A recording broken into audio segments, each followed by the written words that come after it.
Bonsoir à tous, après la vidéo sur les langues en Suisse qui vous a extrêmement plu, j'ai décidé de faire la même chose pour la Belgique, dont la répartition des langues est à mon goût plus organisée qu'en Suisse, mais qu'il faut quand même bien comprendre. La Belgique est un pays magnifique, avec des plaines à l'ouest et des montagnes au sud-est. Cette construction géographique a permis à la Belgique d'avoir des influences par les pays autour, notamment la France et les Pays-Bas, ainsi que l'Allemagne. La Belgique reconnaît officiellement trois langues, le français, parlé en Wallonie, le néerlandais, parlé en Flandre, ainsi que l'allemand, parlé dans quelques communes qu'on verra après.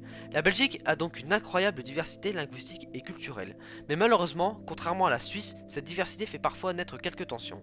Mais avant, nous allons faire un récapitulatif des régions.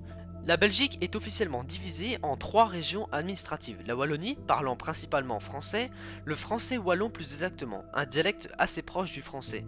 La capitale est Namur et la Wallonie est composée de la partie sud de la Belgique, ainsi qu'une toute petite enclave, la ville de Comines-Warneton, enclavée entre la Flandre et le département français du Nord. La deuxième région de la Belgique est la Flandre, qui parle principalement néerlandais. La capitale est la ville de Bruxelles, même si elle n'appartient pas à la région. Les institutions flamandes sont situées à Bruxelles. Sinon, ses principales grandes villes sont Anvers et Gand. Finalement, la dernière région est celle de Bruxelles-Capitale. Dans cette région, qui ne doit pas être confondue avec la ville de Bruxelles, qui représente une des 19 communes de la région, linguistiquement, Bruxelles-Capitale est partagée.